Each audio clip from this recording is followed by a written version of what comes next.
I am going to show you guys my full self-driving GoPro setup here, and I'm just going to run through this very quick. I don't want to make a super long video, but I can run this setup for like 6 hours in the summertime with low air. The windows don't need to be down, but I will not overheat. This setup works for me without overheating, and I've been using this for over a year. I never have any overheating issues. My GoPro stays on the whole time.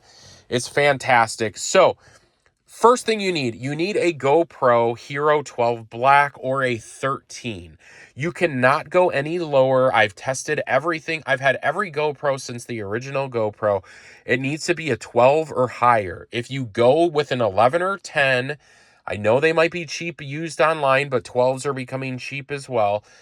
11 and 12 will, 11 and 10s will overheat. They will. There's no way around it. There's no fix. I've tried everything. I've spent hours making these recipes. It just will not work. You need to get a 12 or a 13. Second thing you need to get the GoPro Media Mod. These things are $50 to $70. Buy one used online if you can. But you need to have this. The reason you need to have this is because you have constant power.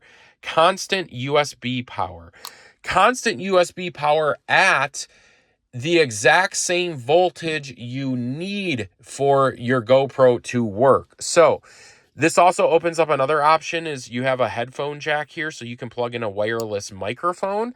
And then you also have, which isn't really ever used, but you do have another port up here. This is an HDMI, a micro HDMI port. So if you wanted to go to like a separate screen, you could do that, but I don't really see anybody using that.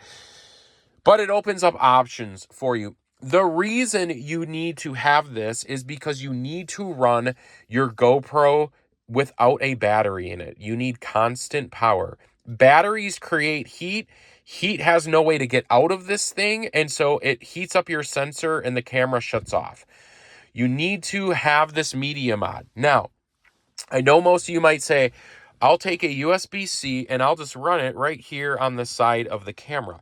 Now, while this works, it doesn't work all of the time and it's finicky. The reason I say this is because your GoPro needs, I believe, 5 volts of power. Again, I'm not a power person, but you need 5 volts of power consistently. When I run it naked like this, I have tons of issues, and I'll actually get warnings on the back of my GoPro that says lost voltage, shutting off, or it will just cut out randomly. But in this thing, I believe it has some type of voltage meter built into this. And so I have constant voltage at 5 volts. There's no issues with it at all. So you have to use this. On my wife's Model Y, which is a 2020, she has USB-C in the back of her car. I have USB-A because this is a 2019. Her car will not even run this thing. Like, it won't turn on at all because the voltage is not the correct voltage, but it will work with the Media Mod. So you have to get that. The third thing that you need to get this exact same SD card. Well, not my SD card, but you need to get this one. This is a Sandisk Extreme Pro 512 gigabyte. Okay, but look at this. This is called an A2 card. It's a U3. It's a V30, I believe. I wish I could get like a V90 or something. I think that'd be amazing, but they're really expensive. But look at the colors. It is red and black and gold. Red, black, and gold. Now, I know all of you are going to say, but I have a Sandisk Extreme Pro. I bet you if you look at it, it's like red and gold. It's not black. Okay, so what is the difference? This card here is built for high heat, low heat recording. So this can resist high heat temperatures, but it also does not get hot when it is recording at 4K 60 frames a second. So it records at low heat temperatures. It does not get hot, but it resists heat as well. So if your camera is making heat, it will resist heat better than those other, but it also does not make a lot of heat itself. These cards, I've tested tons of them. These are the only ones that seem to work. Now, you might say, I need a terabyte. Do not get the terabyte. We've tested the terabyte. The terabyte writes at a lower speed, and for some reason, when it does that, overheating occurs. Even though it's the same card that has the extreme heat, it still overheats because I think it's writing at a slower pace. Just get this card. Again, Sandisk Extreme Pro 512. It is the U3 2A or A2, and it's the red and black. I will post a link in the description below. I don't have affiliate links, so buy it wherever it's the cheapest. But make sure it's the actual Sandisk, not some ripoff brand, because this will not work. So the other thing that I wanted to mention here as well is we're running constant power. So this comes from the back of my Tesla because there's 2 ports and they're open.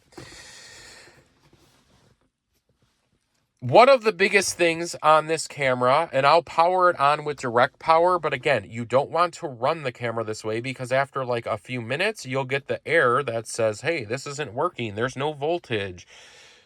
We'll turn this on. All right, look at it. It says my name, and then it says features activated, HDMI bitrate 200.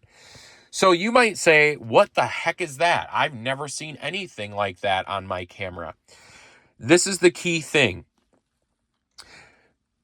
GoPro made an application that you can download on a smart device, on a phone, on an iPad. What it is it's a QR code, and it allows you to modify your camera settings. And I'm not talking about the settings that you see here. It lets you adjust settings that are deep internal inside of the camera. So most of you are probably doing 4K 60 frames a second, but you're only at 92 megabytes per second for your bit rate. What is your bit rate? Your bit rate is the quality and the recording speed of your camera. So if you were to record something in 1080p at like 200 megabits per second, technically that quality is better than like 4K 60 at like 90 megabits a second. Why? Well, yeah, you have more resolution, but I have more detail, and it's writing it extremely fast in a lot of detail to these SD cards. So I would actually choose that footage over the 4K at a lower megabits per second. That's my big thing. This used to be a big issue back in DJI when it first started. You would have like people take these drones up, but they were only recording in like 60 megabits per second. And you would be like, why does everything look blocky? Like the sidewalk looks blocky. The blacks and the grays look blocky. That's because they opt to shoot at a lower bit rate. But I'm shooting at 200 megabits per second, 4K 60 frames. I will put my settings below. You need to download this app. You need to learn how to use it. You need to learn to adjust your settings. And then you can scan the QR code and apply those settings to your camera, and it will save them forever in your camera. Now, you can always go back and you can reset the settings and rescan the QR code. But you can also add other things, like I put my name on there. So it says like, welcome Jim. It tells you that I made a modification. So if I ever do plug in an HDMI, if I ever plug an HDMI out here, I'll get clean video. What does that mean? I won't see all these icons or anything. I'll just get the picture on there.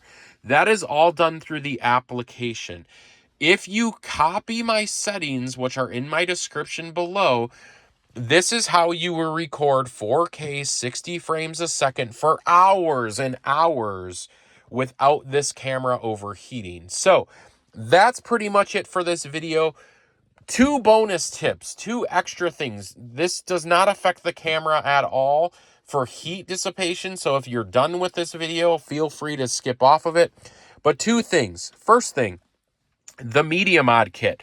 This offers a headphone jack right here. So what does that do? Well, it allows you to plug in things like this, wireless mics. This is a Rode Go 2 wireless mic. This is the transmitter. I have the receiver down there, but what I do is I plug this in the transmitter, and then I plug in my wireless mic to my seat belt, and it doesn't pick up the road noise because it's a better microphone than what's built in on the GoPro. It's even better than these. It just picks up my voice. So if I want clean audio, I now have wireless clean audio coming from my seat belt to the GoPro camera inside the camera. It's recording clean channel audio. And you can do this with Rode, you can do this with DJI. As long as you can plug this in directly, you're fine. That's bonus tip number 1. If you want better audio, this Media Mod provides that. The second bonus tip here is an ND filter. What is this? Well, an ND filter is meant to cut down on glare. So look at our windshields. There's glare all the time, depending on where the sun goes. Look at, you can see my hand up there. Look at all that glare. See all that glare of my arm? Yeah, well, what an ND filter does is it cuts down so the glare does not exist. It cuts through the glare. And so you will have a nice, clean, glare-free front windshield, which makes your videos look a lot better. You'll also notice, if you really pay close attention to my videos, zoom in on one of my videos. You'll notice that cars seem to be shiny. They don't really have scratches or dirt on them. The reason for this is because the ND filter is cutting through the clear coat of their car directly to the paint. Now, when we see scratches on a car, what a scratch does is it really just reflects the light all over, and then we say, oh, there's a scratch. But really all we're seeing is the light bouncing. It's bouncing off of the scratch, and that's why we see a scratch. Now, a deeper scratch obviously would touch the paint, but if you have a scratch in the car, chances are it's not even touching the paint, it's just a scratch in the clear coat. But if you were to put an ND filter on and you were to adjust it, this is a variable ND filter, if you were to adjust it just right, you could actually make that scratch disappear and you would just see clear crystal paint and you wouldn't be the wiser. You can see this in a lot of glasses, like sunglasses that have polarizing built in. You'll notice that the world around you seems more vibrant. Cars are cleaner. They're nicer looking. It's because those glasses are cutting down through the clear coat and we're seeing exactly what the paint is supposed to look like. That's why I have glasses, and I don't use them when I'm buffing out a car or I'm trying to repair anything. I use a different set of glasses that don't have polarizing in them because I need to see where the scratch actually is. I don't want to eliminate scratches. I want to see where they are so I can buff them out. But if I do have a set of glasses that are polarizing, and as soon as I put them on, I lose all sight of where the scratches are. So use an ND filter. It will make your videos much better. So that's it for this video. I hope you guys enjoyed. If you have any questions or comments, leave them below. I will give you my setup as much as I can. Have I tried DJI action camera products? No, I have not. So I don't know what the comparison is. I heard that they're fantastic, but I also heard you can't adjust all of the settings like you can with that GoPro app and scanning the QR code because they don't open up like the SDK to everybody to modify things. So that's it for this video. Again, GoPro 12 black or a 13 black, Sandisk SD card, Media Mod, optional audio, optional camera right here. That's basically it. No battery. Battery will kill this setup every time if you put one in here. Constant power, I've never had an issue.